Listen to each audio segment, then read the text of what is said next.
Hello, എല്ലാവർക്കും ഇന്നത്തെ വീഡിയോയിലേക്ക് സ്വാഗതം. നമ്മളിന്ന് പുളിഞ്ചിക്ക് അച്ചാറിടുന്നൊരു വീഡിയോ ആണ്. ഇതിന് ഇരമ്പൻ പുളിയെന്നും ഓർക്കാ പുളിയെന്നും ഒക്കെ ചില സ്ഥലങ്ങളിൽ പറയും. ഇത് കായ്ക്കാൻ തുടങ്ങിയാൽ മരം നിറച്ചങ്ങ് കായ്ക്കും. ഇത് പെട്ടെന്ന് തന്നെ ഇത് വിളഞ്ഞ് പഴുത്ത് ചീറ്റയായിട്ട് താഴെ എല്ലാം വീണ് കിടക്കും. ഇന്നെന്നെങ്കിൽ വിചാരിച്ച് കുറച്ചെടുത്ത് അച്ചാറിട്ട് വെക്കാമെന്ന്. സ്കൂളിലൊക്കെ കൊച്ചുങ്ങൾക്ക് കൊടുത്തു വിടുകയും ചെയ്യാം. അങ്ങനെ ഞാൻ പുളിഞ്ചിക്ക കുറച്ച് നമുക്ക് അച്ചാറിടാനായിട്ട് പറിച്ചെടുത്ത് എന്നാൽ വിചാരിച്ച് നമുക്കൊരു വീഡിയോയും കൂടെ ചെയ്യാമെന്ന്. അങ്ങനെ ഞാൻ അച്ചാറിടാൻ ആവശ്യമായിട്ടുള്ള പുളിഞ്ചിക്ക പറിച്ചെടുത്തിട്ടുണ്ട്. പുളിഞ്ചിക്കയും പറിച്ച് നമ്മൾ വീട്ടിലോട്ട് പോകാൻ തുടങ്ങിയപ്പോഴാണ് നമ്മുടെ സപ്പോട്ടയിൽ കുറച്ച് വിളഞ്ഞ സപ്പോട്ടയ്ക്ക് കിടക്കുന്നുണ്ടത്. എന്നെങ്കിൽ നമുക്ക് അതുകൂടെ പറിച്ചുകൊണ്ട് പോകാമെന്ന് വിചാരിച്ചു.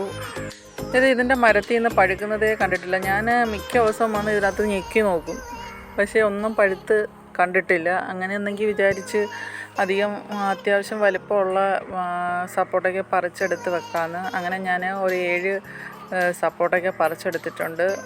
അങ്ങനെ ഞാൻ ഈ പുളിഞ്ചിക്കയിലൂടെ നമുക്ക് ഇതുകൂടെ എടുത്ത് വീട്ടിൽ കൊണ്ടുപോകാം.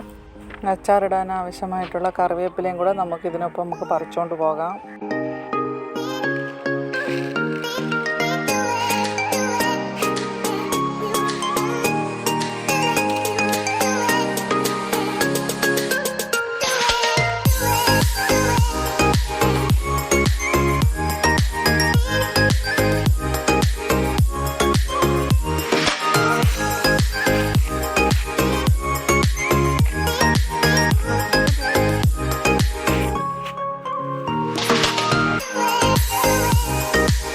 പുളിഞ്ചിക്കയും സപ്പോട്ടയ്ക്കൊക്കെ വീട്ടിൽ കൊണ്ടുവന്ന ഉടനെ ഞാൻ സപ്പോട്ടയ്ക്ക് എടുത്ത് ഒരു കവറിലിട്ടങ്ങ് കെട്ടിവെച്ചു.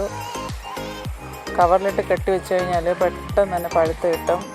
പിന്നെ ഞാൻ പുളിഞ്ചിക്ക എടുത്ത് നല്ല രീതിയിലൊന്ന് കഴുകി ഇതിൻ്റെ അറ്റം ഒന്ന് കട്ട് ചെയ്തതിന് ശേഷം നമുക്ക് 1-2 വെള്ളം കൂടെ ഒന്ന് കഴുകിയെടുക്കാം. കഴുകിയെടുത്തതിന് ശേഷം നമുക്കിതൊരു വേറൊരു പാത്രത്തിലേക്കൊന്ന് മാറ്റി കൊടുക്കാം. ഇതിൻ്റെ വെള്ളമൊക്കെ ഒന്ന് തോന്നു കിട്ടാനായിട്ട്.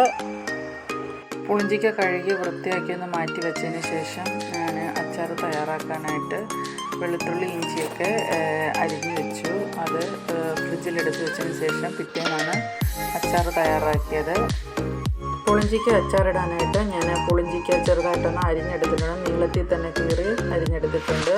ഇനി നമുക്ക് പുളിഞ്ചിക്ക അച്ചാർ തയ്യാറാക്കാം. അതിനായിട്ട് ഒരു പാൻ ഗ്യാസ് അടുപ്പിലേക്ക് വെച്ച് കൊടുക്കാം.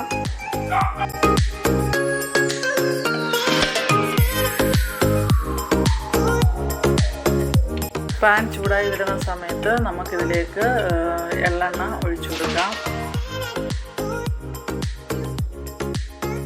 ആവശ്യാനുസരണം എള്ളെണ്ണ ഒഴിച്ചു കൊടുത്തതിന് ശേഷം നല്ല രീതിയിലൊന്ന് ചൂടായി വരുമ്പോൾ നമുക്ക് കടുക് ഇട്ട് കൊടുക്കാം. കടുകിട്ട് പൊട്ടി വരുമ്പോഴത്തേനും നമ്മൾ അരിഞ്ഞു വച്ചിരിക്കുന്ന വെളുത്തുള്ളി, ഇഞ്ചി, കറിവേപ്പില, പച്ചമുളക് എന്നിവയൊക്കെ നമുക്ക് ഇതിനോടൊപ്പം ഇട്ട് കൊടുക്കാം.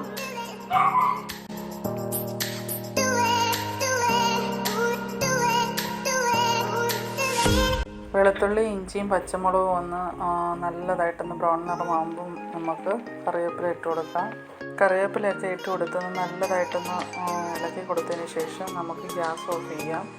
ഇനി ഇതിലേക്ക് ഇതിന് വേണ്ടുന്ന പൊടികളെല്ലാം നമുക്ക് ചേർത്ത് കൊടുക്കാം. ഇതിൽ 3 സ്പൂൺ മുളക് പൊടിയാണ് ചേർത്ത് കൊടുത്തിരിക്കുന്നത്. അതിനുശേഷം ഒരു 3/4 ടീസ്പൂൺ മഞ്ഞൾപ്പൊടിയും കൂടെ ചേർത്ത് കൊടുക്കാം. പിന്നെ ഒരു 1/2 ടീസ്പൂൺ ഉലുവപ്പൊടി ഇതിലേക്ക് ഇട്ട് കൊടുത്തതിന് ശേഷം നല്ല രീതിയിൽ ഇളക്കി കൊടുക്കാം. പിന്നെ ഇതിലേക്ക് നമുക്കൊരു കുറച്ച് കായപ്പൊടിയും കൂടി ചേർത്ത് കൊടുക്കാം.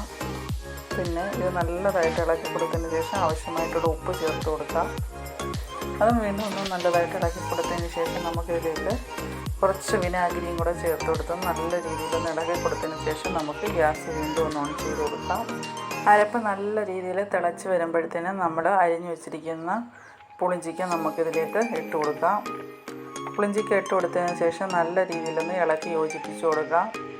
നല്ല രീതിയിൽ ഇളക്കി യോജിപ്പിച്ചതിന് ശേഷം ഒരു 5 മിനിറ്റ് ഒന്ന് അടച്ചു വെച്ചൊന്ന് വേവിച്ചെടുക്കാം.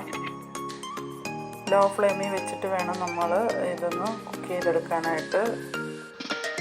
ഇതിപ്പോൾ ഏകദേശം ഒരു 5 മിനിറ്റ് കഴിഞ്ഞിട്ടുണ്ട്. ഇനി നമുക്കിതൊന്ന് തുറന്ന് നോക്കാം. അങ്ങനെ നമ്മുടെ ഇരുമ്പിക്ക അച്ചാർ ഇവിടെ തയ്യാറായി. ഈ സമയത്ത് നമുക്ക് വേണമെങ്കിൽ ഉപ്പ് ആവശ്യമാണെങ്കിൽ നമുക്ക് ചേർത്ത് കൊടുക്കാവുന്നതാണ്. ഇതിൽ പ്രത്യേകിച്ച് വെള്ളമൊന്നും ചേർത്ത് കൊടുക്കേണ്ട ആവശ്യമില്ല. ഇതുപോലെ കുക്ക് ചെയ്ത് വരുമ്പോൾ അതിൻ്റെ നീരെല്ലാം ഇറങ്ങിക്കോളും. നല്ല ഗ്രേവി ആയിട്ട് നമ്മൾ പുളിഞ്ചിക്ക അച്ചാർ ഇവിടെ തയ്യാറായി. ഇനി നമുക്ക് ഡെക്കറേറ്റ് ചെയ്യാനായിട്ട് നമുക്ക് കുറച്ച് കറിവേപ്പിലയും കൂടി ഇട്ട് കൊടുക്കാം. അങ്ങനെ നമ്മുടെ പുളിഞ്ചിക്ക അച്ചാർ ഇവിടെ തയ്യാറായി. നമുക്കിത് ആറുമ്പം നമുക്ക് ഒരു ചില്ലുപ്പിലിട്ട് സൂക്ഷിച്ച് നമുക്ക് ഉപയോഗിക്കാവുന്നതാണ്. വീഡിയോ ഇഷ്ടമായാൽ ലൈക്ക് ചെയ്യുക, ഷെയർ ചെയ്യുക. നിങ്ങളുടെ അഭിപ്രായങ്ങളും നിർദ്ദേശങ്ങളും താഴെ കമൻറ്റ് ബോക്സിൽ രേഖപ്പെടുത്തുക. അടുത്ത നല്ലൊരു വീഡിയോ ആയിട്ട് വരുമ്പോഴേക്കും ബൈ. Thank you.